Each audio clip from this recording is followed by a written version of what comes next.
afternoon, ladies and gentlemen, spectators, coaches, and athletes. Welcome back to Nathan Benderson Park here in beautiful Sarasota, Florida for an afternoon of exciting racing.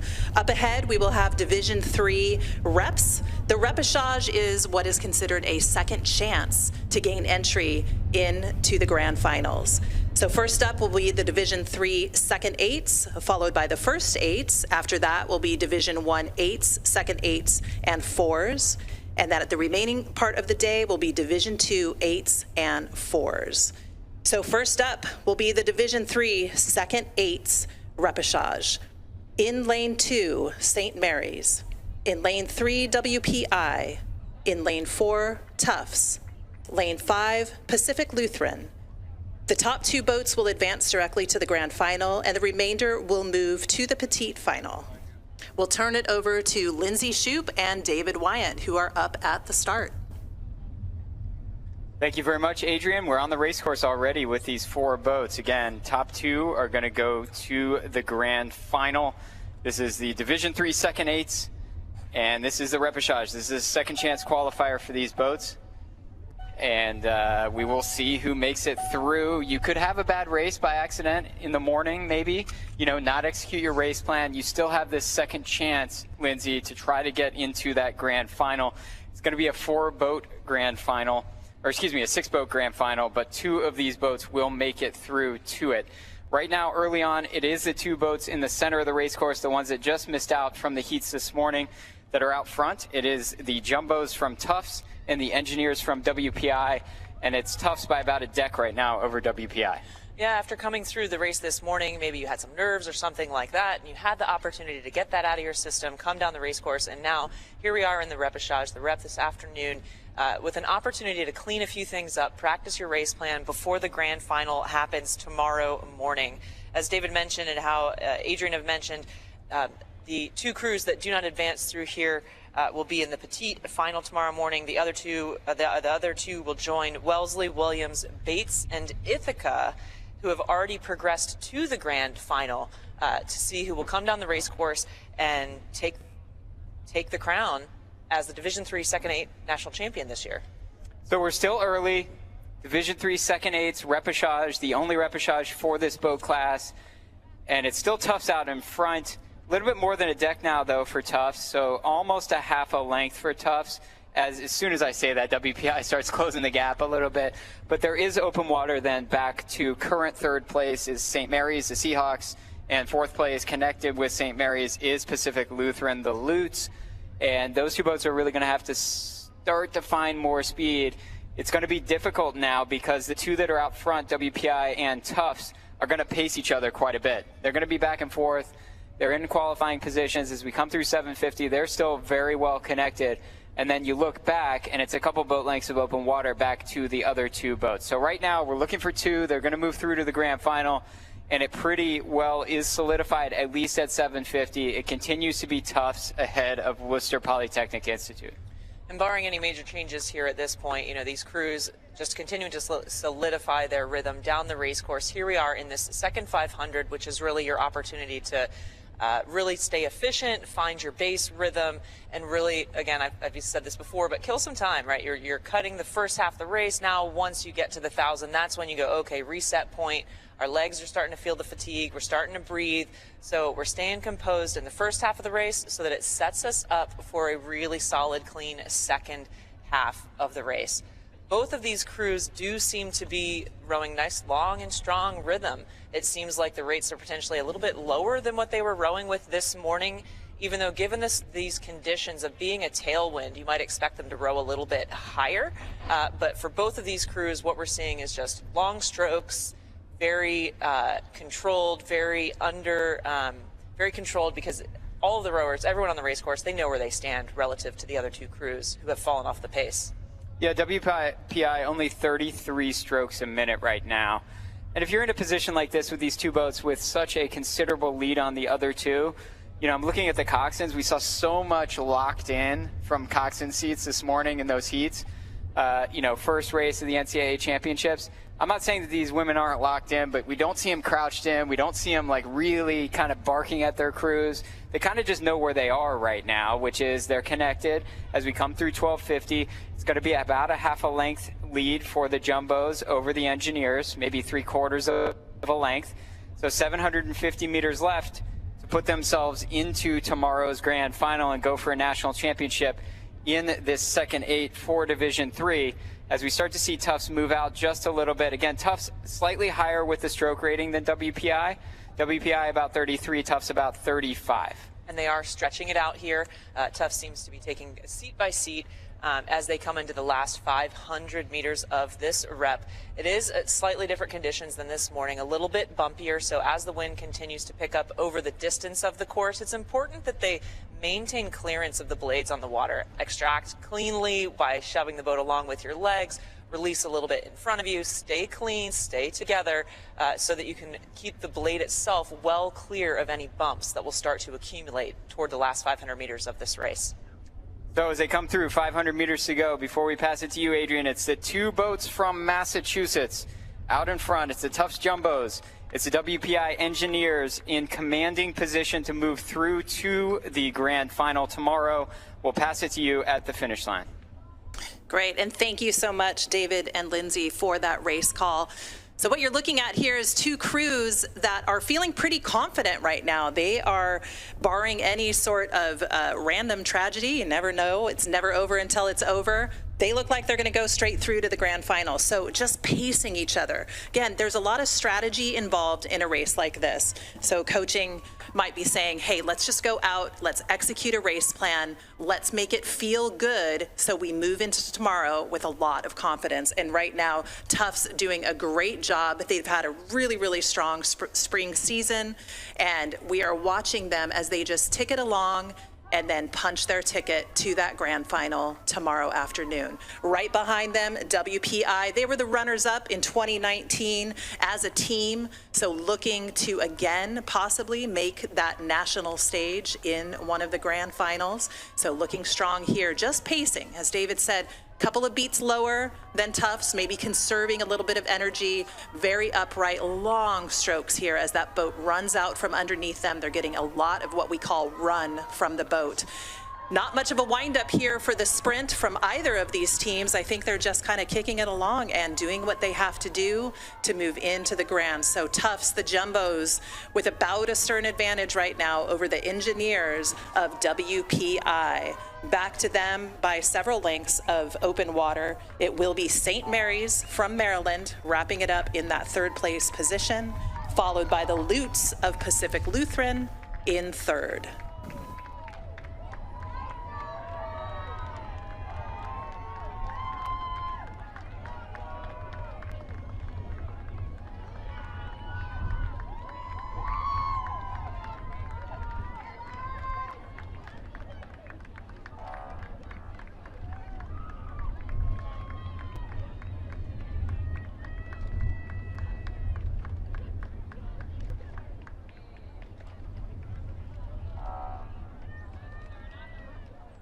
And all crews through the finish line. I just want to point out some really wonderful sportsmanship that I just witnessed from here in the finish line tower as Tufts and WPI crossed over the finish line.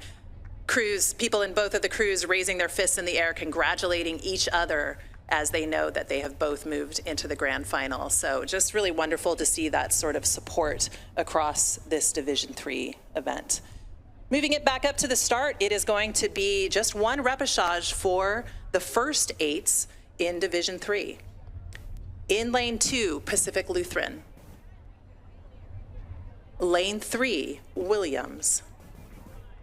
Lane 4, Tufts. And lane 5, St. Mary's.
All right, here we come with the repechage of the Division III first eights. On the water, 4 boats across, same progression. You've got to be top 2 to make that grand final. And it is still extremely competitive as they come through the first 100 meters. Really, as I say, you could throw a blanket over these bows. Nobody with a clear advantage at this point, Lindsay. Really, really good, clean starts. Even though we've got this tailwind, water is not exactly the flattest, but it is fair all the way across. Now starting to put their bow out in front are the jumbos from Tufts. We saw their second 8 in the previous repechage. As we come through 250, they will be out in front by about a deck.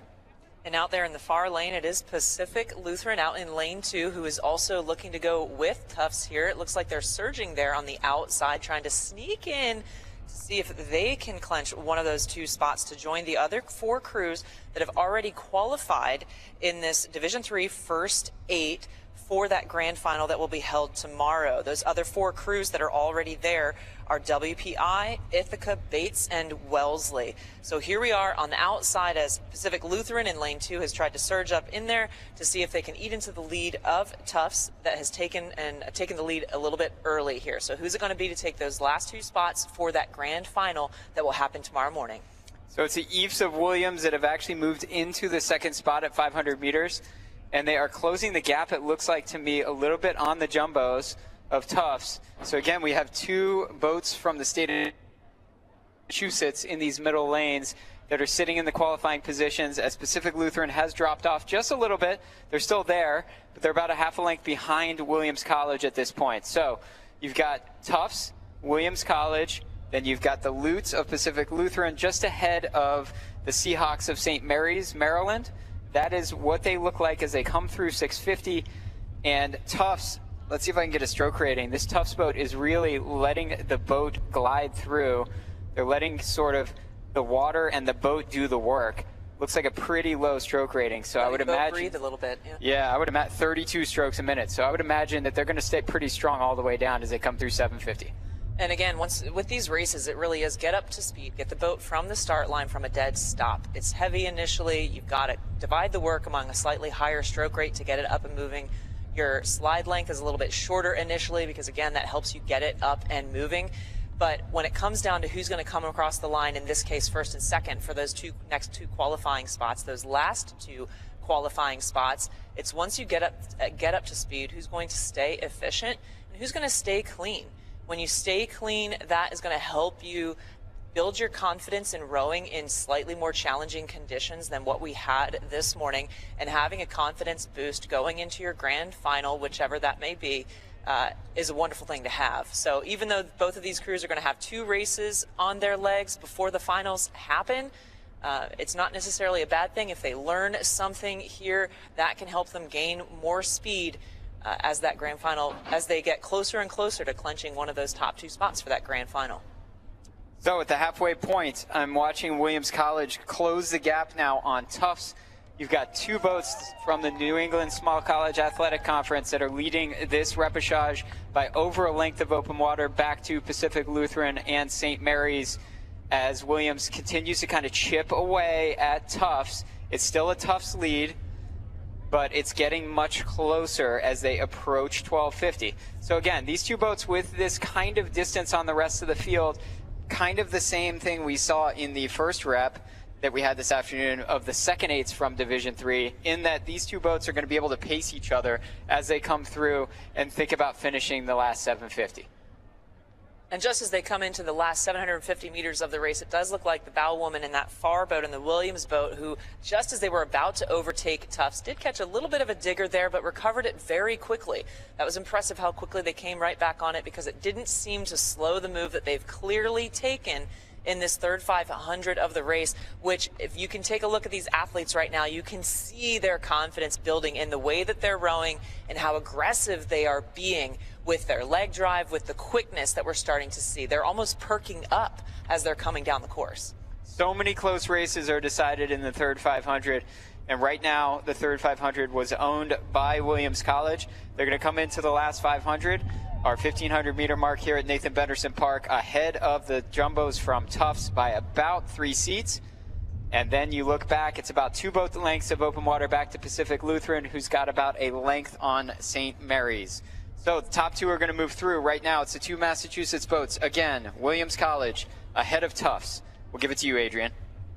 Well, thank you, David. And I am going to say that I'm a little bit surprised. You know, Williams had a time coming out of the heats that was 16 full seconds faster than Tufts. So, you know, here they are just doing their job to get into the grand final. So maybe holding their cards a little bit close to their chest at this first 1,000 of this repechage, because again, you know, any further energy expenditure is what's going to take away from that grand final. But these ladies at this point in the season, so fit, so confident. We're seeing that here with this Williams crew, the Eves moving their bow forward towards that finish line, coming into the final 250 meters. They just paced Tufts, the jumbos, through the first half of this race and then said, you know what, let's make this a good one. So right now, 1 full boat length over Tufts as we come into the final 250 meters. When you look out on the race course and you see those red buoys, that is the final 250 meters of our 2,000 meter race distance. Back behind them, with maybe about 2 lengths of open water, it will be the Lutes of Pacific Lutheran coming from the Great Pacific Northwest. If anyone is used to rough water, it will be Pacific Lutheran for sure. Back to them by a length, it's going to be St. Mary's from Maryland. Again, a very young program. This is their first time here at a national championship, so we welcome them, doing a really nice job holding on to these top boats. But here they are, Williams crossing the line, moving into that grand final, and Tufts as well. A historic move for Tufts as they go into the grand finals tomorrow. And now here comes Pacific Lutheran and then St. Mary's. Pacific Lutheran and St. Mary's moving on to the petite finals.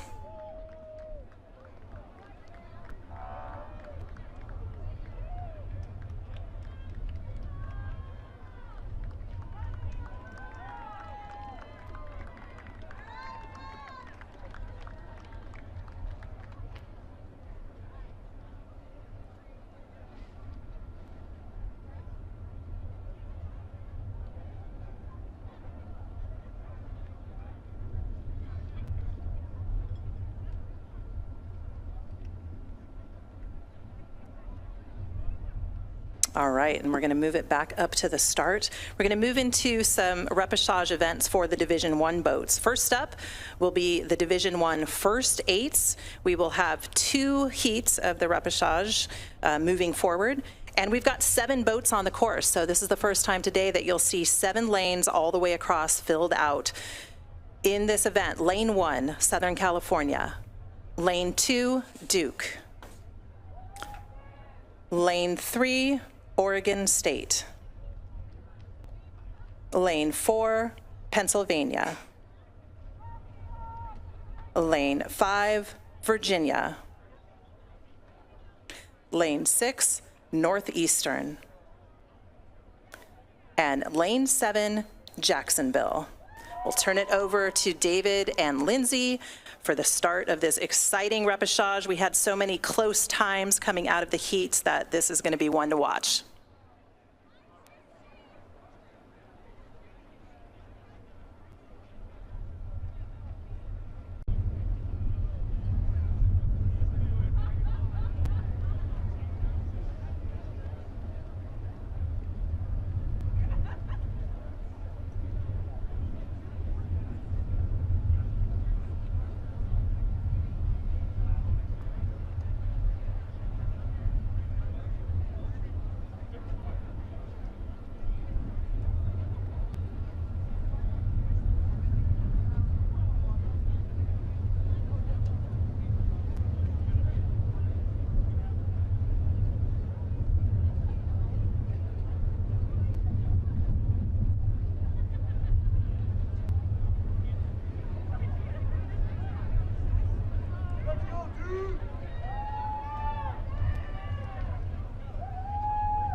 All right, what does Darrell Waltrip say? Boogity, boogity, boogity, let's go racing. 7 boats across.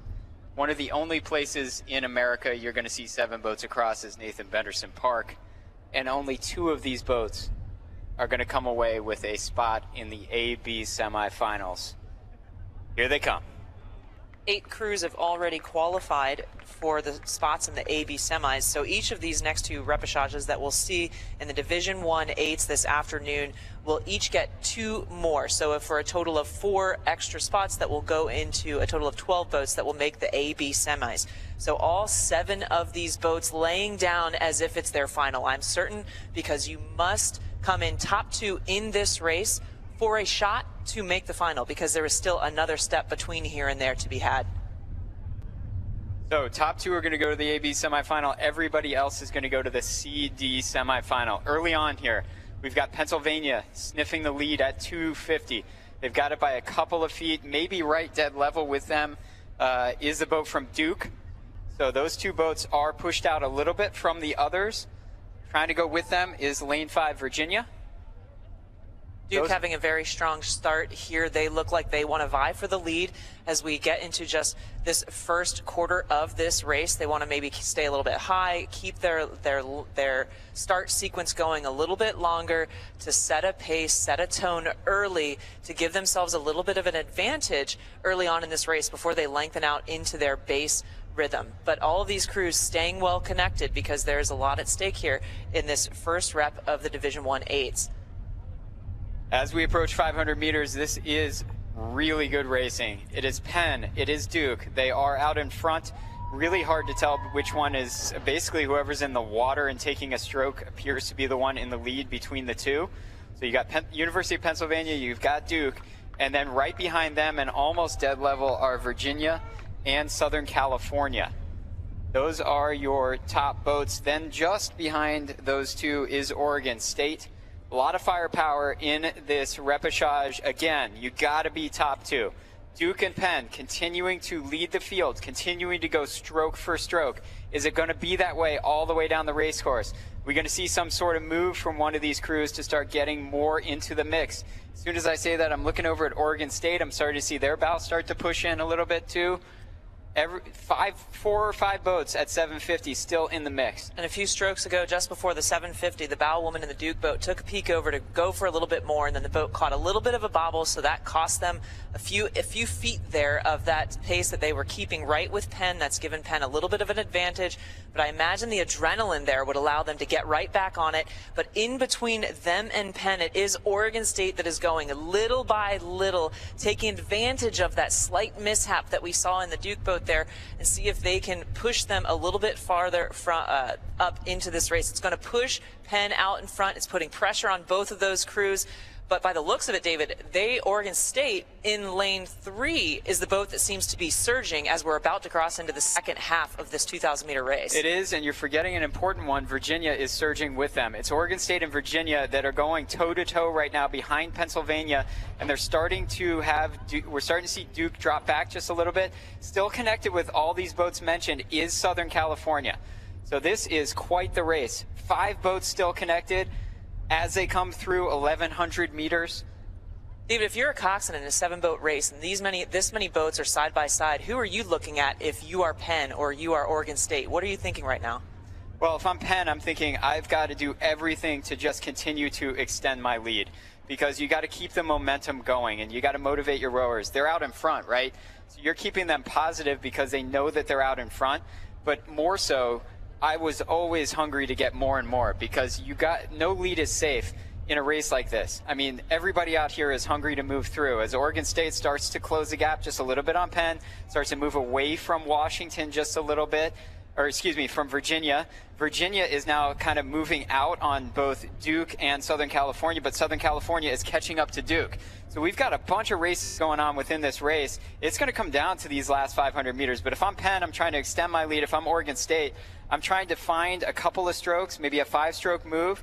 And if we take some space, I'm telling my rowers, you just closed a seat. And breathe. let's keep the momentum going. And as we approach these closing 500 meters, it's breathe. We need to lay it out here right now. Is the coxswain going to call the sprint a little bit early? Sit up, stay tall, sit back, stay out of your shoes. That'll help you stay tidy. That'll help your blade go straight to the water. Because when the pressure is on, the tension is high, and the fatigue is certainly set in, and the conditions are a little bit bumpy, it's going to challenge you in every possible way. So stay clean, push the legs. Quite a race coming your way, Adrian. Top two are going to move through to the AB semifinals. It's up for grabs.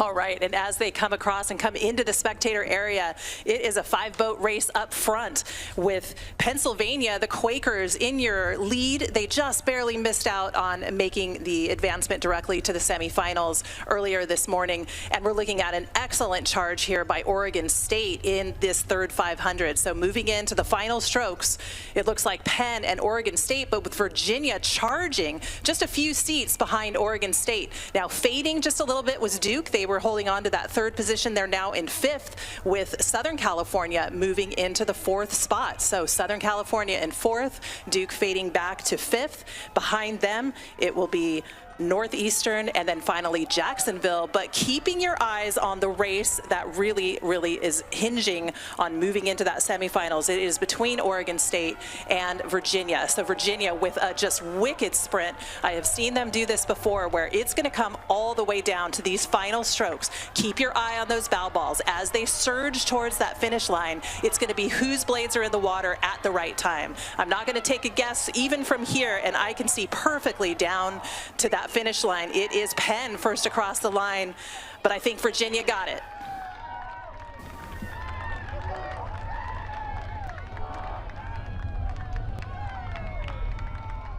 And indeed, Pennsylvania 6:17, Virginia 6:19, just barely edging out Oregon State by less than a second. Oregon State 6:19.8.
All right, as we get ready for this second repechage of the Division I First Eights, again, 7 boats across, again, only 2 spots in the A-B semifinals up for grabs. I want to talk just briefly about what happens at the startup here. And it is a sophisticated system. These boats all have a little plastic boot that the bow goes into, and it ensures that each of these boats are nice and level across the field, so nobody has an advantage or disadvantage in terms of where the bow of their boat is, but it also keeps them stable in the center of their lane, so it's very important apparatus. And then what is happening is that the starter, who has a big microphone and there's a big speaker down here, will poll the crews, starting with lane 1 all the way to lane 7. By polling, I mean they just say the name of each crew. And then there is a light system that goes from red to green, and the boot drops, and that is the start. So that is what goes on down here as we have these 7 boats across. Again, this is something unique. You're not going to see, it really is not available on most race courses in the United States, but we see it here at Nathan Benderson Park. Early speed from lane 2 Syracuse. Coming out of the heat, it was SMU and Michigan showing some of the top speed, so keep an eye on those 2 crews in lanes 3 and lane 4. But obviously from this very first beginning, the first 20 strokes of the race, it is Syracuse that wants a piece of that. Everybody knows what kind of speed everyone had this morning, and then you kind of have to shake it off wherever you fall on that ladder and go, you know what, we weren't in the same race. It's another race. This is another opportunity to have made some adjustments even since the morning. And in this sport, it is so beautiful that you can make one small technical adjustment just in the practice, your warm-up, one small thing that can make significant difference over the course of 200, 220 strokes that you're going to take. So if you can make one technical adjustment that earns you a centimeter per stroke, multiply that by 200, 220, and you've completely changed your entire position within your boat class. And as we say this, it is Michigan now looking to eat back into the lead that Syracuse shot out with. Something that will do when you have a crew shootout is that it might take your crew, it might inspire you to go a little bit, push a little bit more and get you out there a little bit quicker than you may have otherwise. So perhaps by virtue of Syracuse being out early like that, that's given Michigan a little bit of a wake-up call, and SMU, who's right next to them as well. Okay, hey, that's what you have. Now we're going to answer that. As we get into this second 500 meters, who's going to answer the call? So it's Michigan, fastest mover in this repechage at the moment. They have now overtaken Syracuse. Syracuse also getting challenged very heavily now by SMU. SMU, I'll try to get stroke ratings, looks like a little bit higher than both Michigan and Syracuse. So it was a very clear race plan from Syracuse. They wanted to get the lead, and they wanted to see what they could do with that lead. Unfortunately, you've got these 2 boats that were the top qualifiers for this repechage. Both Michigan and SMU have now tracked down Syracuse, and as we come through 750, it's about a half a length lead for Michigan over the boat from SMU, and also getting into the mix here is lane 5 Rutgers in the red boat. So you have a very, very close race with the exception of Michigan. Michigan now with 3/4 of a length. It still is, to my eye, SMU by a couple of feet over basically dead level Syracuse and Rutgers. And Rutgers there, because they are in that lane right next to Michigan, the coxswain's going to be able to hang on to the Michigan coxswain and use the speed of Michigan to pull her crew along a little bit faster. Rutgers was 6:25 coming out of the heat, so a solid margin behind in terms of time. But as we're seeing here, time means nothing. Now that we're in the lane together, or in the race together, side by side, that's what matters most.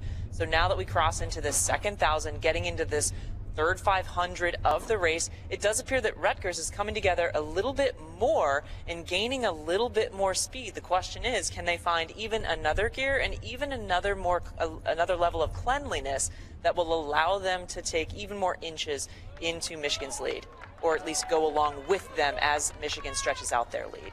So Michigan looks pretty comfortable out in the lead, and it is Rutgers now in a solid second place position as they come through and they approach 1250 and they get into the middle of this third 500 of the race. As we've talked about many times already today, the point in time where the body really starts to physically start to ache and hurt.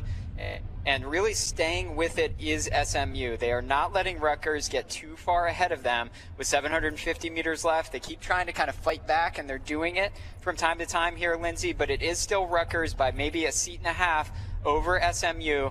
and it's Michigan out 3/4 of a length ahead of the two. And knowing that there are only 2 spots available to advance to the AB semis, given that 10, now that this is our second rep, 10 other crews are now qualified for just 12 spots in the AB semi, there is a lot on the line here for those top 2 positions. So just as Michigan goes and as SMU and Rutgers fight for the second spot, that will actually continue to eat in the lead of Michigan because of the pressure that they're putting on one another. They are now putting pressure on our current leader, Michigan, and cutting into that lead. So with 500 meters left, we're going to pass it to you, Adrian. Top 2 are going to move through to the AB semifinal. Right now, it's Michigan and Rutgers. Rutgers with about 15 feet over SMU. SMU with a full length over Syracuse. Then it is Oregon State ahead of basically deadlocked Rhode Island and Boston University. Excuse me, Gonzaga ahead of Rhode Island and Boston University. All right, and coming into the spectator area, final 500 meters here, Michigan with not a slow start, but I wouldn't say that they jumped off of the line. It was Syracuse with that really hot start, but Michigan just kind of ticking the boat along, being very, very powerful and tactical as they have pushed themselves into the lead and have held it for quite some time. So at the 1,000, Rutgers and SMU were really quite close, only 1/10 of a second separating those 2 boats, but now SMU looks to have taken over Rutgers for that second place position. It is very close. I mean, it is a half a seat between those 2 boats. So that is the race to watch right now.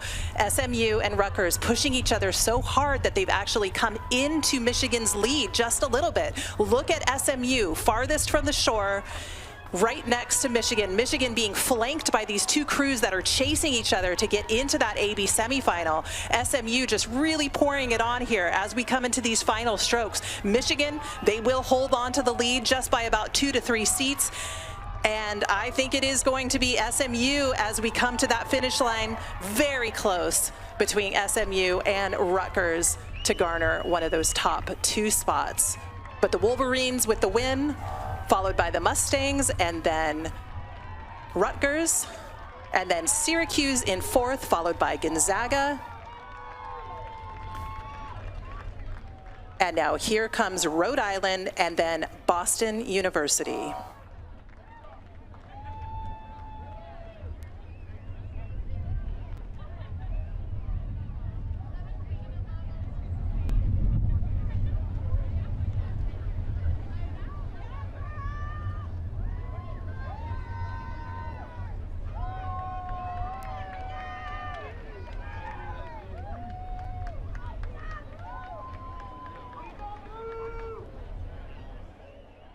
And as we see the times pop up on the screen there, Michigan with a 6:15, SMU 6:16, Rutgers 6:17, so close. These are times that are equaling or matching the speed coming out of the heats this morning.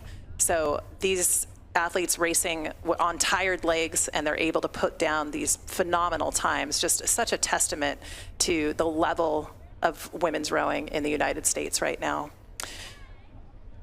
Back up at the start, we await the first of 2 repêchages for the Division I second eights. We will again have 7 boats in each repêchage. In lane 1, it will be Rhode Island. Lane 2, Syracuse. Lane 3, Pennsylvania. Lane 4, Michigan. Lane 5, Rutgers. Lane 6, Oregon State. And lane 7, Northeastern.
Here we are at the start of the Division I Second 8 Repechage 1, the first of the 2 repechages in the Division I Second 8s of the afternoon.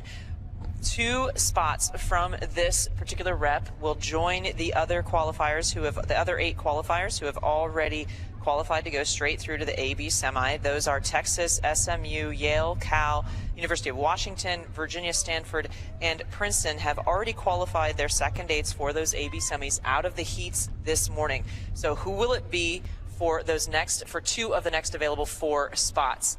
Off the line very early on. It's going to stay close. In the very first, the start sequence of this, we would expect that all of these boats would stay very well connected, at least for the first half of the race, with potentially those that want to separate themselves out from the crew, from the rest of the field, that would begin to develop in the second half of the race.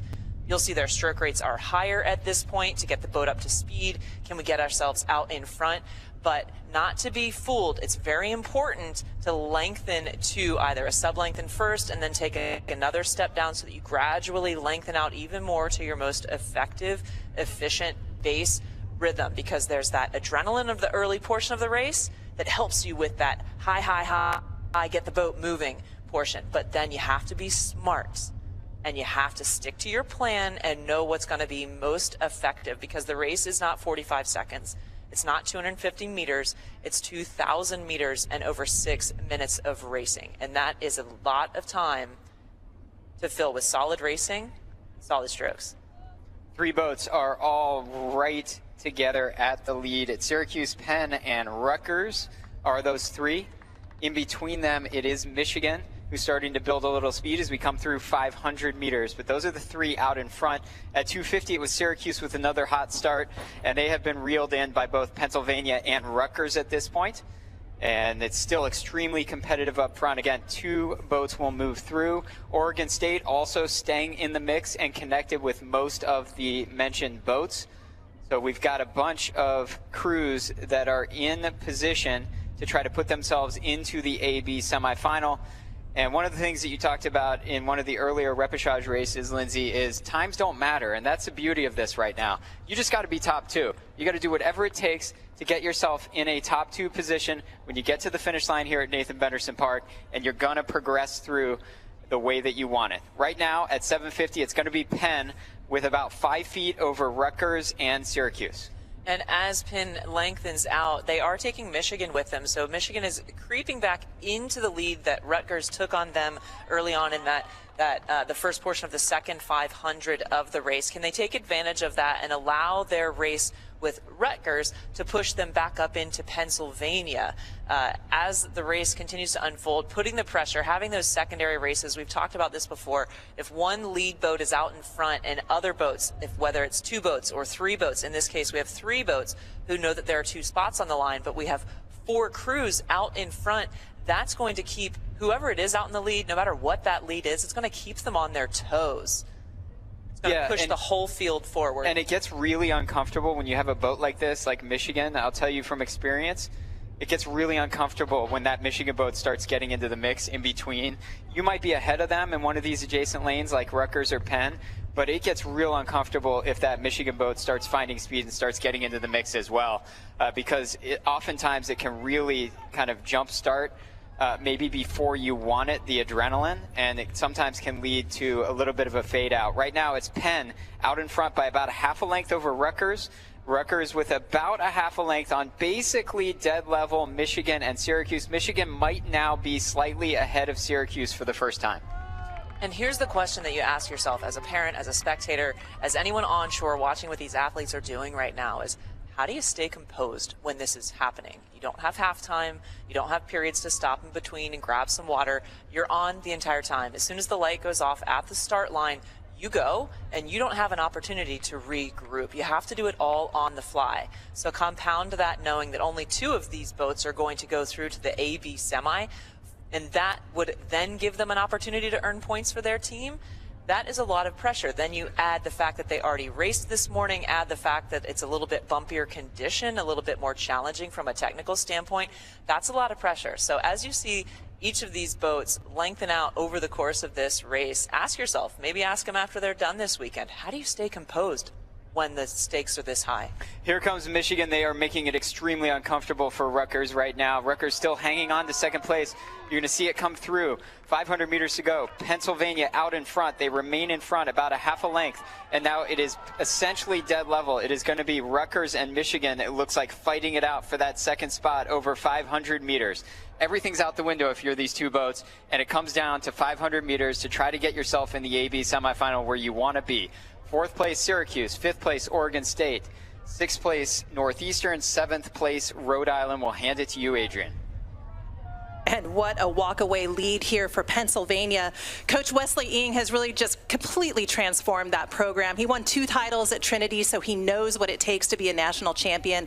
And here he is bringing the Pennsylvania team to the national stage. It's a historic moment for Pennsylvania as they continue to walk away with this solid, confident lead. Just behind them, Michigan. So Michigan with maybe a little bit slower of a start. It's what I would call a slow burn. And just like Lindsay said, you don't have to win the first 250. You don't have to win the first 1,500. What matters is what happens at the finish line. And right now, the Wolverines, they've got their claws out because they have overtaken Rutgers for that 3rd place position. We've got Syracuse right there as well. So 4 boats really gunning for the line. But those top 2 spots, it's going to be tight here between Michigan and Rutgers as we gear towards the finish line. About 10 strokes left until they get to that finish line, but it is Pennsylvania, the Quakers. It will be their bow first across the line to move them into that A and B semifinal, followed by Michigan. And now here comes Rutgers. And now the Orangemen of Syracuse. They will be followed by Oregon State. And then Northeastern. And then on the far shore, it will be Rhode Island.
And we are awaiting the start for the second repechage in the Division I second eights.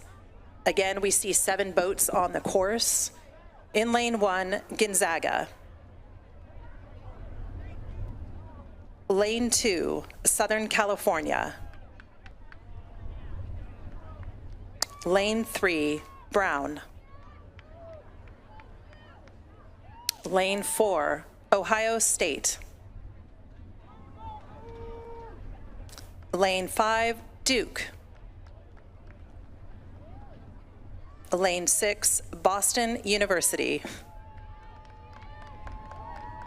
And lane 7, Jacksonville.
As Mary would say, ready or not, here they come. 7 boats across for 2 spots in the AB semifinal.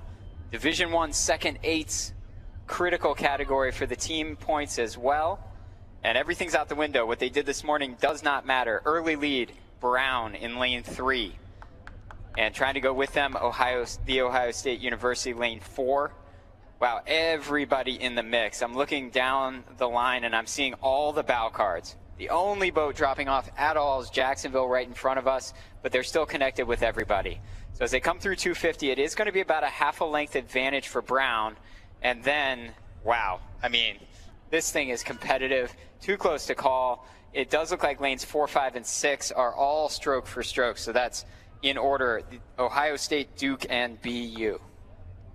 You can see there Brown there with in lane 3 with their pink hats and white and brown blades. You can see just a little bit more aggression out of them, being very aggressive on the start. So to see them out front is not surprising, especially because they're known to row a little bit higher. So this could potentially be a bread and butter portion of their race for them, where, you know, the beginning portion of the race, the end portion of the race, the start and the sprint, I like to consider those special teams. Those are typically rowed at higher rates, where the body of the race, the middle 1250, middle 1000 or so, is rowed at a slightly lower rate. That is the portion of the race that really takes so much of this training, that we put this time and energy into training for this technically very short race, considering how much training it does actually take. And that is so that you have everything dialed in. You have a good start, you have a solid base rhythm, and then you can still sprint because of the training that you have under your belt. And certainly to lay down 2 great races in a single day, that requires solid training, which is what we're seeing out of all these crews here, as it is Duke in lane 5, the Ohio State University in lane 4, and Brown. Those 3 crews now separating themselves out, because as we've mentioned before, 10 crews have already qualified for the AB semi. Only 2 spots are left. Watching this Brown boat, they're really throwing their backs into it, using their body weight, and really kind of pushing through to the bow. It is a 3/4 length lead for Brown right now at 750, ahead of Ohio State. The Buckeyes with half a length on Duke. Those 3 boats have pushed out from the rest of the field. Duke trying to break the overlap on Boston University, who's sitting in 4th place. Again, 2 of these boats are going to move through to the AB semifinal. Coming in, Brown was actually ranked 5th in this boat class coming into the championships. They may have just had a bad race this morning. You never know. Either way, they still will make it through so long as they stay in a top 2 position. And everything's out the window once you get to the AB semifinals, because it just starts anew in that next round. Brown trying to break the overlap now on Ohio State. Ohio State trying to do the same on Duke. And as these 3 crews cross into the second half of this race, getting into that third 500 meters, they are starting to go into a stair-stack position where it's almost a boat length, boat length, boat length. Now, Ohio State there does appear to be more composed, more upright, a little bit as if they maybe have a little more emotion to throw into it as the race unfolds. So will they be able to overtake Brown or eat back into Brown's lead? But really the question is also, will they need to? Is what they're doing enough to hold off Duke to make sure that they clinch one of those top 2 spots? What is their overall strategy for the entire weekend? Are they looking to practice their sprint? Are they looking to do just enough to get one of those top 2 spots to save some legs? Because they will, if they do advance, have to race again tomorrow morning. So those 2 boats, Brown and Ohio State, have now broken the overlap. Ohio State has on Duke. So 750 meters left. It is Brown. They maintain about a 3/4 length advantage on the Buckeyes from Ohio State. Ohio State now with about a half a length of open water back to 3rd place Duke. Getting into the mix for 4th place is, it looks like the boat from Southern California, starting to make a move on the boat from Boston University that was solidly in 4th place for a long time. I'd say BU maybe still slightly, but really moving fast there is Southern California to try to put themselves into the mix. But out front is now Ohio State starting to really close the gap, Lindsay, as they come into the last 500 meters on Brown. And that may be that composure that they held in the middle of the race. As the fatigue starts to set in, Brown does seem to be zipping it in, coming together a little bit better. But Ohio State stayed a little bit more efficient, it seems, through the middle portion. They bided their time well, because now they might have another gear, another step to go, because now they want to snatch a better lane going into those semifinals.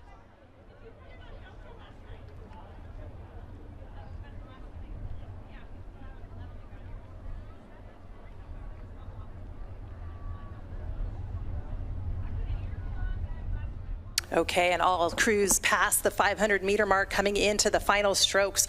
Really close here between Brown and Ohio State.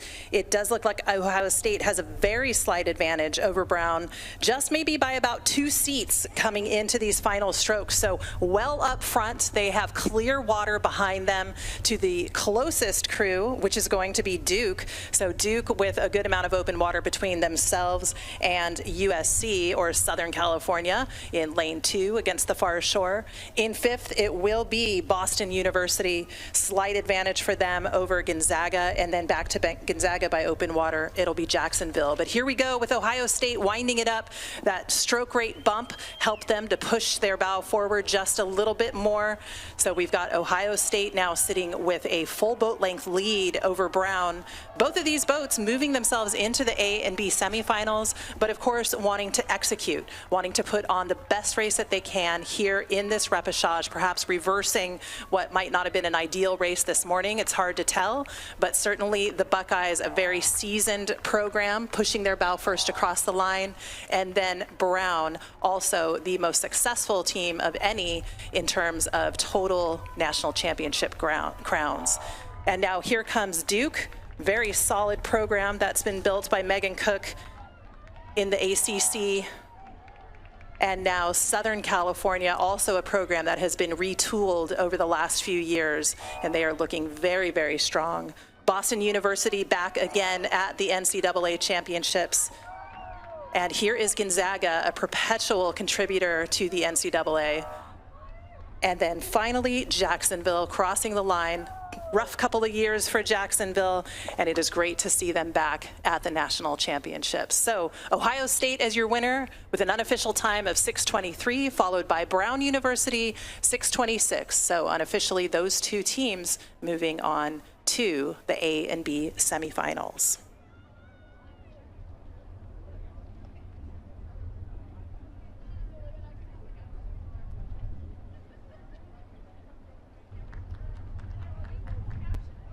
Lane 6, Jacksonville.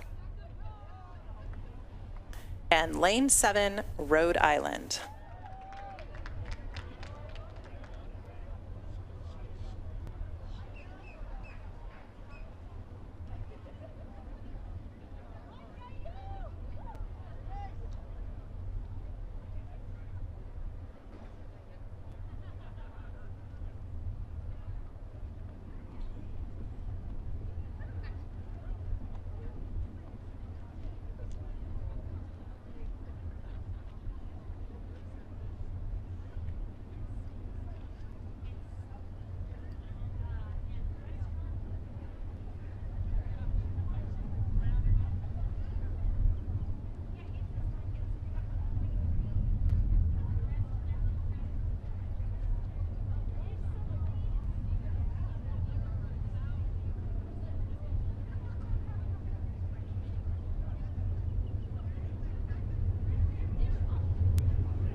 And we're on the race course with the first repechage of the Division I fours. Again, same progression. Top two will make it through to the AB semifinal.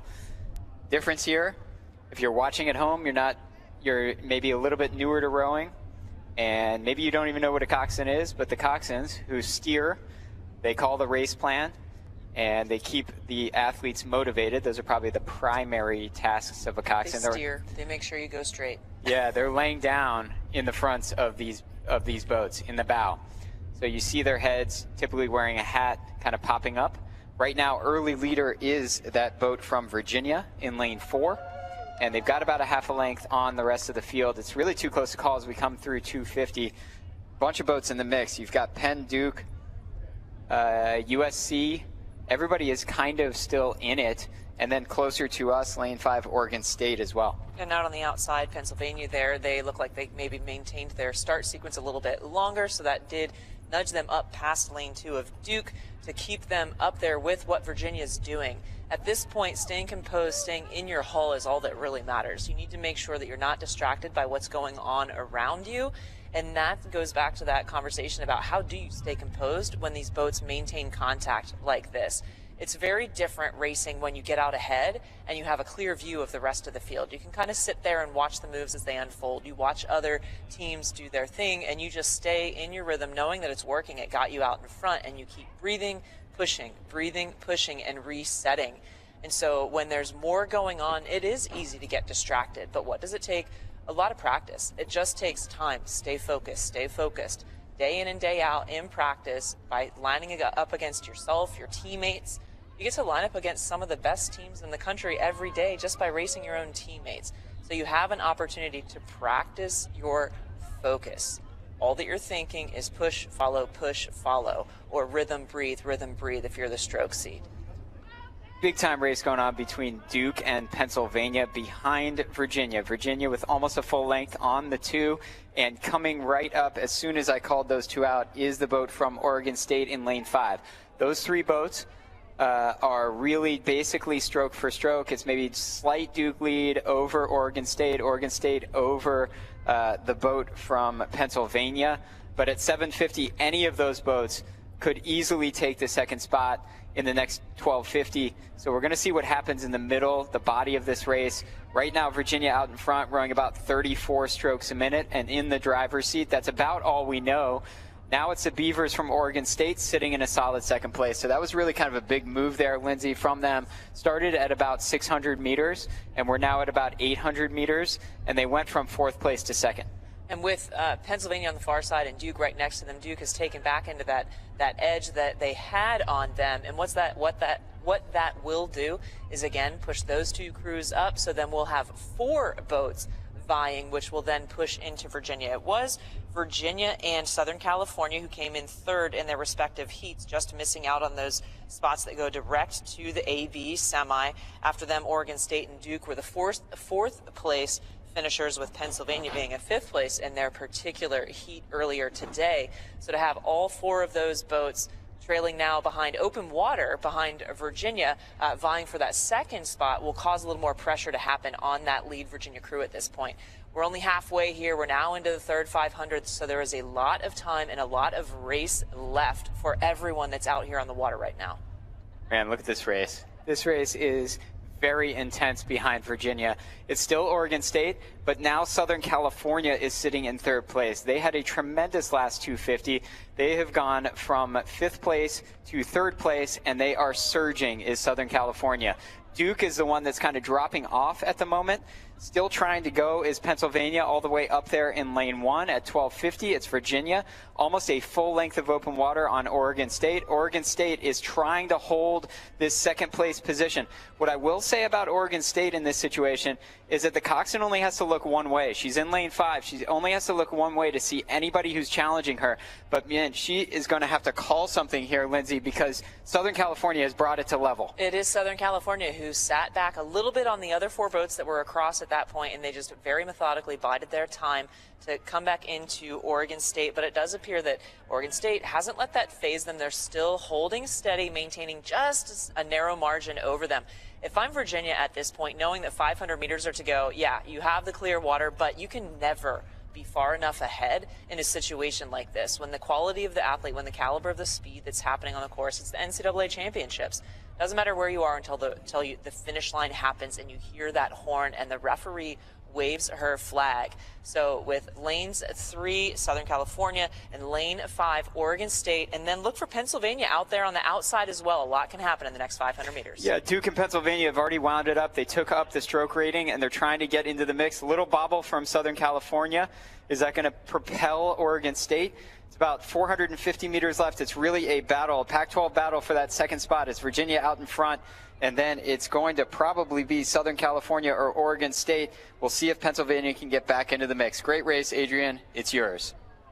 And indeed, Virginia with a walk-away lead here, about a length and a half of open water, and separating out Southern California and Oregon State, it was 0.2 of a second. So it was very, very close here. So as the stroke rates come up, as these crews move into their sprint, and these guys are going to have to sprint, this is what it's going to take for either Oregon State or Southern California to get into that semifinal. So they've got to put it all on the line here. Right now, Southern California getting the best of Oregon State, but it is not over till it's over. We've got a lot of room left as we push towards this finish line. It is Virginia with just a beautiful row for them, leading from wire to wire.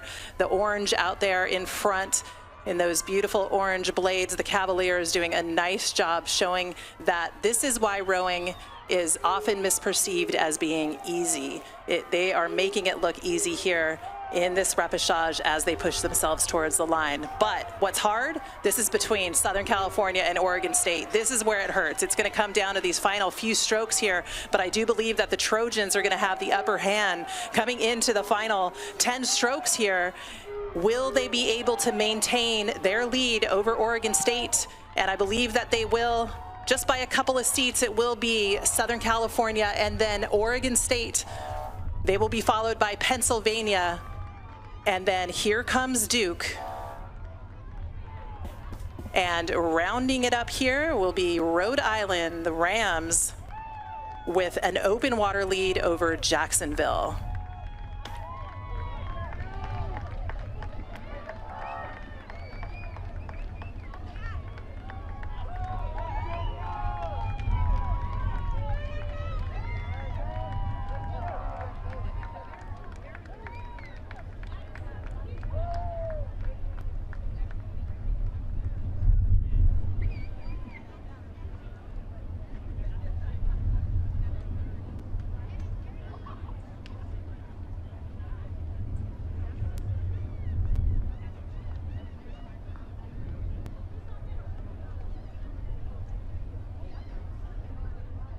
Some pretty fast times here coming out of this repechage for Virginia, almost matching their time out of the heat this morning. So a fast crew that's going to be moving into contention for the grand final tomorrow. Turning it back over to the start, we will have the second repechage for the Division I 4s. Again, 7 boats on the course.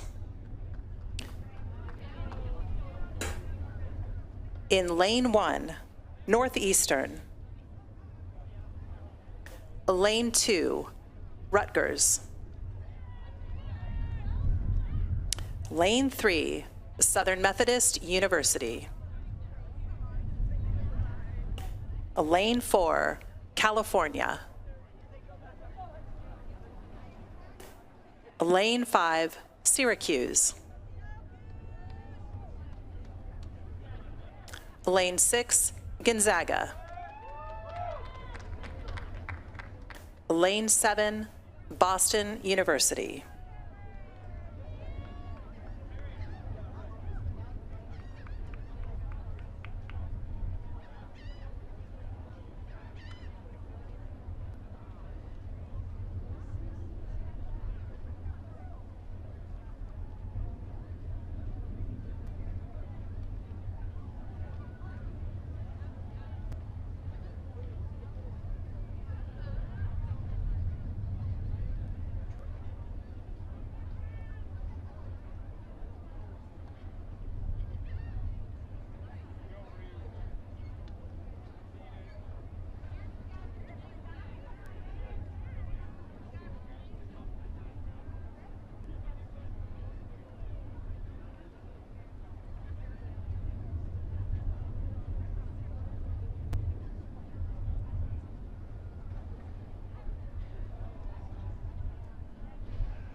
Here we are in the second rep of the Division I fours about to take off here.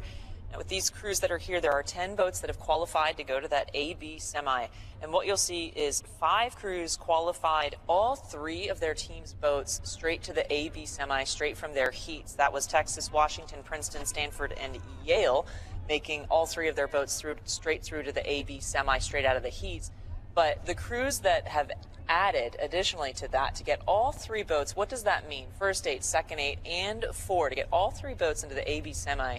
That really speaks to the depth of the team and your ability to have speed across all boats. It's one thing to have one fast 8 or one fast boat in the team, but if you can produce as a unit, as a team, as a school, a whole team that is fast, that means that gives you more options. That elevates everyone. That makes all boats faster. And that's how all boats really do contribute to the speed. If you're in the 4, you're helping make the first 8 fast. If you're in the first 8, you're making the second 8 fast. If you're in this, everyone is building upon everyone. And that's what we're starting to see is more and more crews with all 3 boats moving into the AB semi. So who will it be that will round out the 12 teams for the AB semi here in the 4? So it's the last of the Division I races for day 1 of our 2022 NCAA championships. And it's California out in front at about 400 meters now ahead of SMU. SMU is about a half a length behind California. And then it's Syracuse ahead of Rutgers in that order.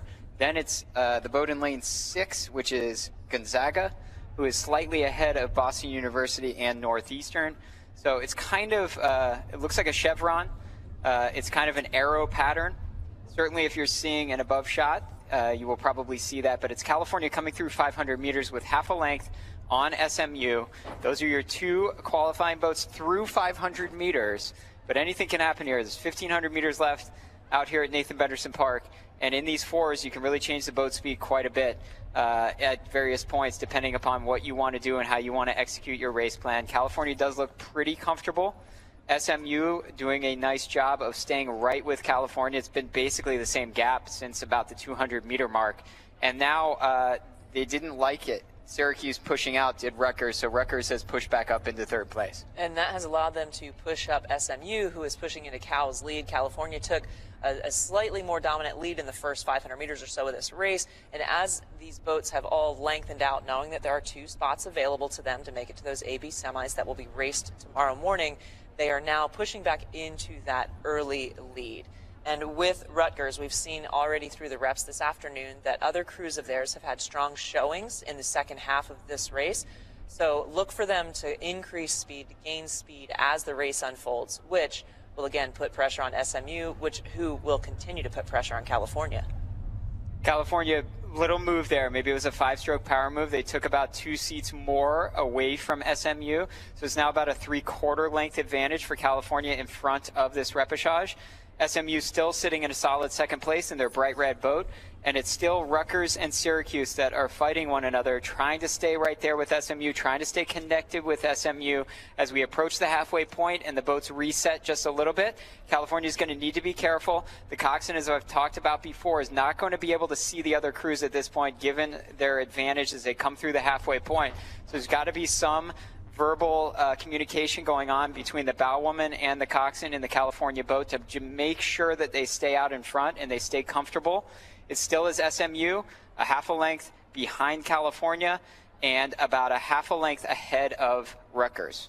And as we say that, Rutgers seems to be taking another little bite into the lead that Cal and SMU have on them. SMU and California did come out of their respective heats in 3rd place, so just missing out on direct qualification.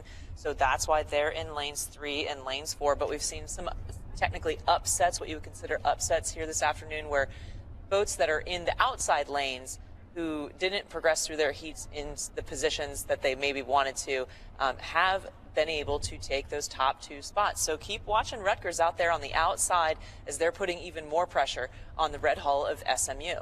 And just as we say that, with 750 meters to go in this 3rd 500, Cal seems to have maybe taken another seat or so back of the lead that they initially had. So the question is, it's not about picking up speed and slowing down and picking up speed and slowing down. It's get the boat up, keep the boat up. Typically the team that maintains their speed and then maybe turns it up a little at the end if necessary is going to be the team that comes across the line in first and potentially second. 2 spots available in the AB semifinal. Here comes Rutgers. Rutgers is really putting on a push here. It looks to me like they took up the stroke cadence slightly. They're starting to track down SMU. Getting really dangerous, really uncomfortable for SMU right now. SMU is going to have to maintain their speed, maybe find a little bit more speed, because Rutgers, every time they drop in the water, is taking half a seat right now on SMU. As they come through 500 meters to go, it's still California. California with almost a full length, and it's now dead level between Rutgers and SMU. We have quite a race for that second spot in the AB semifinal. Still sitting in 4th place, Syracuse. 5th place is Gonzaga. 6th place is the boat from Northeastern. 7th place, Boston University. And the question is, will the emotion that you see in that hole on the far side from Rutgers be enough to not just overtake SMU, but also push even farther into California? There is certainly some emotion behind those blades. All right, and coming into view here for the spectator area, it is all about the Golden Bears. They have led from the very start, but they are being challenged right now by Rutgers. So Rutgers overtaking SMU for that second place position. They're now looking at a 4-seat advantage over SMU and actually pushing themselves so hard that they've taken a little bit of a chunk away from California's lead. So boats moving towards the finish line. Again, we've talked about how crucial the positioning of the coxswain is in these bow-loaded 4s. That means that the coxswain is just looking straight ahead at that finish line. Very difficult for her to look around and see exactly what the positioning is between the other boats. But the California coxswain, very savvy. She's probably likely peeking up and over and looking at how hard SMU and Rutgers are pushing each other as we come towards the finish line here. Final 100 meters, top 2 boats advance to the AB semifinals. Coach Alacosta from California looking to put all of his boats in those AB semifinals. And then Rutgers here, coached by Justin Price, a great program with a historic 3 national championship appearances. As we come to the line, it is looking like Rutgers almost pulling dead even with California. California will just barely hold on to that lead. You heard it there. That was super, super close. And now here is SMU pulling into that 3rd place position, followed by Syracuse. Syracuse in 4th. Back to them, it will be Gonzaga University in the 5th place spot, followed by Northeastern, and then Boston University.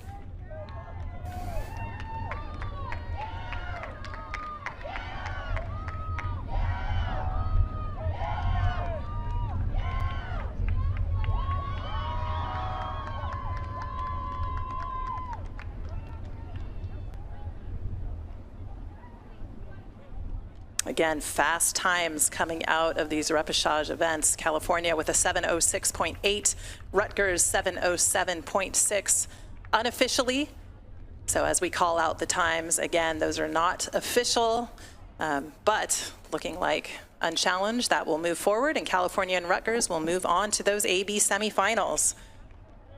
The racing never stops here at Nathan Benderson Park. We've got a couple of Division II events coming up, and then that will wrap up our day here on day 1 of racing at the National Championships.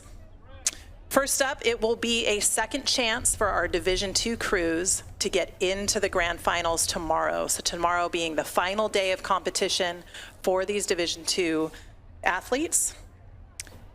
I'd like to point out that in the Western Washington boat that we will see here on the course, we do have the winner of the Elite 8 for Division II, Clarice Rulin Hicks. She is sitting in the 5 seat for the Western Washington 8. So a true student athlete with a 4.0 grade point average, just phenomenal. First up, we will see repechage number 1 for the Division II 8s in lane 2, Seattle Pacific. In lane 3, Central Oklahoma. In lane 4, Western Washington. And lane 6, Embry-Riddle. I'm going to correct myself. That's the Elite 90, not the Elite 8. I'm probably thinking of another sport. We'll turn our attention back up to the start. Lindsay and David, take it away.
All right, we're on the race course. This is the repechage, Division II eights. Top two are going to go to the grand final tomorrow to contest for a national championship for the Division II eights. Each of the Division II teams that are here have an 8 and a 4. We'll see the 4 repechage, which will end our afternoon just after this one. What a start here, Lindsay. Look at this. It is stroke for stroke all. These boats saw each other earlier today, and here they are back on the race course to see each other once again to figure out who it is that's going to take the other spots in those grand finals. Mercyhurst and Jefferson are the two crews that already qualified direct to the grand final. And when we say grand final, that's who decides national champions. So by tomorrow morning, all of our Division II and Division III national championships will be decided. The question is, first, who will join, who will round out the field vying for a national title here in the Division II boats? Up first right now, the 8s, up shortly in a few moments, the 4s. So it's maybe trying to take a lead, the Vikings of Western Washington with those green visors, maybe a slight lead. Everybody's still within 2 seats of one another as we come through and approach 500 meters. So this is very clearly, to my eye, the most competitive 8s race that we have had all day long here, day one of our 2022 NCAA Rowing Championships from Nathan Benderson Park. And nobody seems to really want to try to find a commanding lead. As you come through 500 meters, it's maybe Western Washington by a couple of feet over Embry-Riddle. Embry-Riddle maybe by a couple of feet, maybe a seat over Central Oklahoma and Seattle Pacific. But anything can happen at this point. If trends continue based on what we saw earlier today, but again, that was earlier today. Maybe teams have made adjustments since then. Embry-Riddle had a very strong showing in the 4, so they certainly want their 8 to be in the grand final. We saw that Central Oklahoma over there in lane 3 had a late surge, so they were a little bit slower off the start and then picked it up as the race went. So the question is, what will Western Washington do? They've been to many of these national championship regattas. They've raced, they've won. This morning we saw a little bit of early speed from them and a fade as the race wore on. The question is, have they made those adjustments that will allow them to have early speed and late speed? But as we continue to talk about this, it is Embry-Riddle who is starting to assert themselves. You see a little more emotion, a little more perk in the blades right now. That's given them about a bow deck or more over second place Western Washington.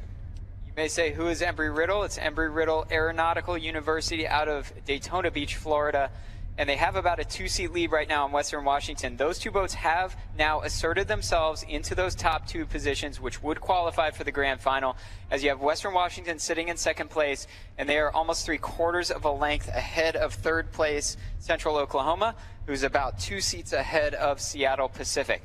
It still is very bunched up. Any of these boats could still move through, Lindsay, as they come through halfway. But it is Embry-Riddle, and they've got a couple of seats. That coxswain really only has to look to her left, to the port side of her boat, to see the rest of the field. In my mind, that is an advantage as a coxswain. And they just continue to kind of maintain, maybe just take a little bit each stroke. Western Washington going with them. And now bringing it back up to level are the Falcons of Seattle Pacific with the Broncos of Central Oklahoma. And it is Central Oklahoma and Western Washington that came out of the heats with the second places, whereas Embry-Riddle was in third place. That's why they're in what is technically considered an outside lane here in lane 5, the lane closest to us.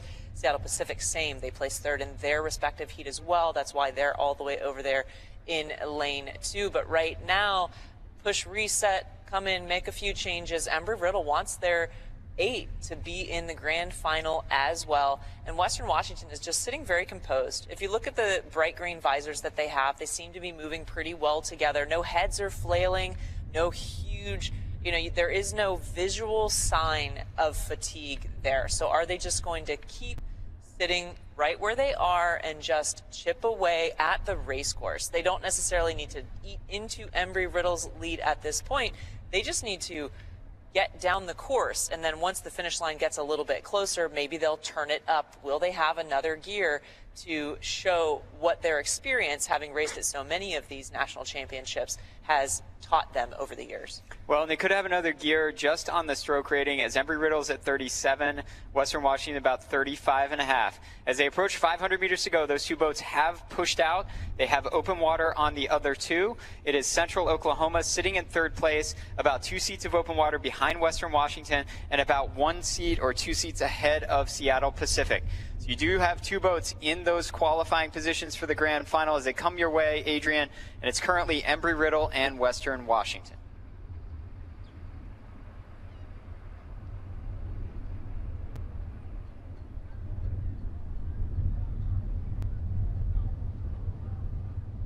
All right, and just getting our bearings here as these crews power towards the final 500 meters.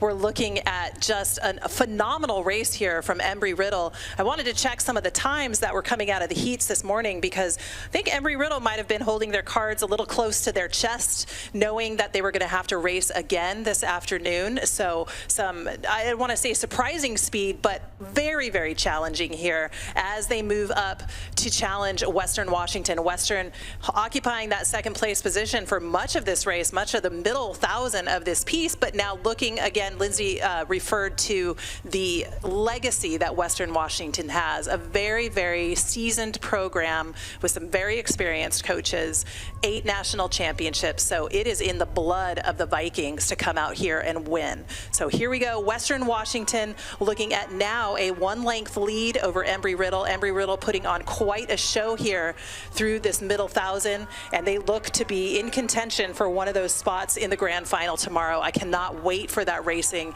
as it's going to be anyone's call.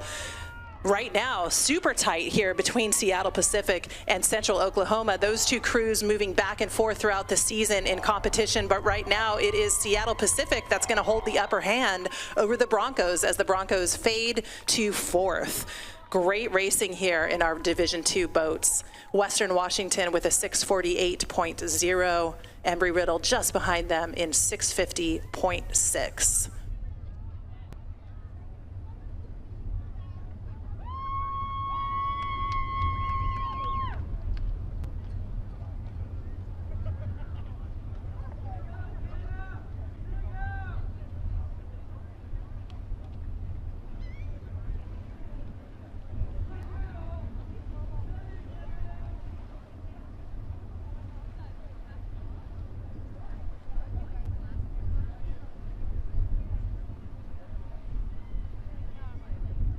And the final race of the day is the Division II fours with 4 boats on the course.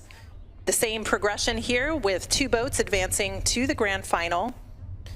In earlier racing, we saw Mercyhurst put both of their boats, their 8 and their 4, directly into the grand final. Here we will see Jefferson in lane 2. Seattle Pacific in lane 3. Central Oklahoma, lane 4. And Western Washington in lane 5.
All right, we're going to be on the race course momentarily with the Division II Fours Repechage, the last race of day one of our 2022 NCAA Rowing Championships from Nathan Benderson Park in Sarasota, Bradenton, Florida.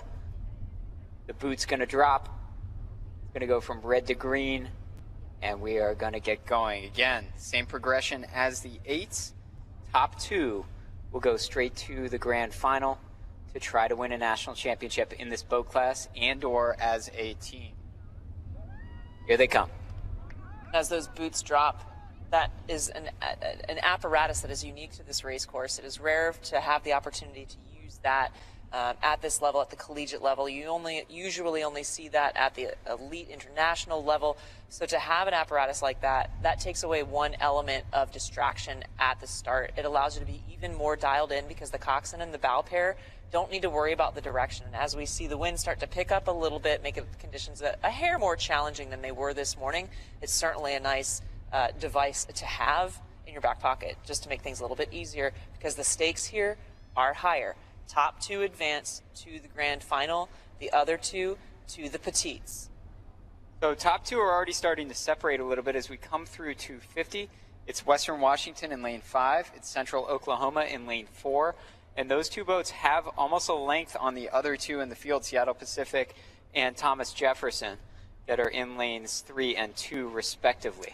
So as they come through 300 meters, we are early, but again, there's open water, it appears, between those top two and then the trailing two. But it's so early on, there is no reason why that open water can't be closed. And we have seen that happen in a lot of the races today, where a crew may not really front load their race. They won't put as much of an emphasis on getting the boat up to a super max speed and going really high to try to get a lead. And they are more comfortable with finding their pace a little bit earlier and maintaining that pace. And right now it is Central Oklahoma edging themselves out a little bit ahead of Western Washington. Central Oklahoma does come into this as three-time defending national champions leading up to this point, 2018, 19, and 2021. So them, along with Western Washington, perhaps have the most experience of the field at being in the lead at this level of event. But as we say that, that Central Oklahoma does lengthen out their lead on Western Washington, but Seattle Pacific wants a little piece of the action. By virtue of the fact that they're in the lane next to Central Oklahoma, the coxswain of that Seattle Pacific crew is probably helping herself by working off of Central Oklahoma too, since they are the ones setting the pace. That can help them crawl back into the lead that Western Washington has over them for that second place spot currently. But David, as you mentioned, it's still very early in this race. Yeah, it's early on. We're approaching 750. It is a lead, almost a full length for Central Oklahoma over Western Washington. Western Washington with a full length, maybe a seat or two of open water on third place Seattle Pacific. Seattle Pacific with about a half a length open water on Thomas Jefferson up there in lane 2. So at 750, looking across the field, it's almost a broken overlap. It's a full length for Central Oklahoma ahead of Western Washington. I'm going to try to get some stroke ratings here. They are relatively low, but obviously these two boats that have been out in front sort of from the get-go haven't been pressed enough that they've felt like they've needed to use the stroke cadence to try to find more boat speed. I have about 33 strokes a minute for Central Oklahoma, so a very manageable pace, and they continue to just sit on a one-length lead. And speaking of that manageable pace, you will notice over the course of the weekend, if you watch the difference between 8s and 4s, 4s typically do row with a slightly lower rate than an 8 would by virtue of the fact that it is a slower boat because of the size itself, and there's the coxswain in there. So that lends itself toward making sure that you have what is a manageable pace. You need to be incredibly efficient. Rowing too high, too early can burn up the gears too soon. And as we've mentioned before, as we cross into the 1,000, it's important that you aren't burning through all of your gears in the first half of the race. You want to make sure that you have somewhere to go as the race continues to unfold. And through that second 500, it does appear that Seattle Pacific has been patient with their rate, with their plan, with their rhythm, and it's allowed them to take even more of what Western Washington took from them earlier. The question is, will they be able to get their bow ball in front? They do have nearly 800 meters or so in order to do that. Yep, and you're calling it correctly. Seattle Pacific more speed right now than Western Washington. So it was even a couple of seats of open water for Western Washington back to Seattle Pacific, and now it's about only a half-length lead, maybe not even, from Western Washington over Seattle Pacific for that qualifying spot in the grand final. As we come through 1250 with your leader at Central Oklahoma, they have more than a length of open water, but now we have a battle, Lindsay. At 750 meters to the tape, it's going to be Seattle Pacific and Western Washington, these two crews from the state of Washington who have traveled all the way diagonally across the country to be at these NCAA championships, and they're going toe-to-toe right now. And dealing with the weather change and everything, there's a different level of fatigue when you go from a Pacific Northwest climate down to here. You need the time to adjust to the temperature change. It does become more challenging with the heat, the humidity, all of those things, but both of them being out of the same portion of the country, they are dealing with the same things right now. They've come here thousands of miles, and here they are just a few lanes apart to see who it is that's going to join Embry-Riddle and Mercyhurst, who have already qualified for the grand final, and it looks to be Central Oklahoma, barring any major changes in the last 500 meters. Who is it going to be to join those three crews in the grand final that'll decide the national champion in the Division II-4? Before we hand it off to you, Adrian, coming through 500 meters left at Central Oklahoma, 2 boat lengths of open water ahead of dead level, maybe taking a second place for the first time they do at 500 meters to go. It is Seattle Pacific just ahead of Western Washington. So what a race to finish our first day of the 2022 NCAA Rowing Championships from Nathan Benderson Park. It's going to come down to it. 2 Washington crews. Who's going to take it? There's a response right there by Western Washington. Just a few strokes past that 500 meters, they decided maybe they didn't realize that Seattle Pacific had passed them, and so they wanted to make sure, if we want this, we have to make it happen right now. We have about 300 meters to do so. That's right, and great racing as we come into the spectator area for this final race of the day. Central Oklahoma, familiar face here at the NCAA Championships. They have been here for the last 9 years, obviously the defending national champion, and they decided about halfway through this race, you know what, let's take off, let's execute, let's put down a great time and go into those grand finals with confidence. Western Washington behind them, they are trying to hold off a late charge here by Seattle Pacific. So at the GNAC championships earlier this month up in Dexter Lake, Oregon, these 3 crews facing off with each other. Central Oklahoma took the top spot, followed by Seattle Pacific and then Western. So we're seeing that play out almost identically here. If Seattle Pacific can continue to inch themselves a little bit further away from Washington, but Western Washington. But right now, 1 full length plus for the Broncos. They are looking very solid, very strong. We're seeing a lot of length and glide coming out of that boat as we push into the final strokes. And then great race here between Western Washington and Seattle Pacific as Seattle Pacific Falcons so excited to be here at this national championship. They are going to find themselves in that grand final tomorrow. Western Washington also moving across the line in third, just barely missing out. And then Jefferson, the crew from Philadelphia, with a great season, finding themselves here at the national championship, that their top 8 already in the grand finals. Their 4 will have to contend with the petite level final, but again, everything counts. All of those points between the 8 and the 4, it all counts towards that national championship. So Central Oklahoma with the win here in 7:44, Seattle Pacific 7:52, Western Washington right behind them in 7:54, and then Jefferson wrapping it up in 8:18. We thank you so much for coming down to Nathan Benderson Park on this little bit of a blustery, steamy day. We'll be back tomorrow for semifinal action for the Division I crews and grand finals for Division II and III.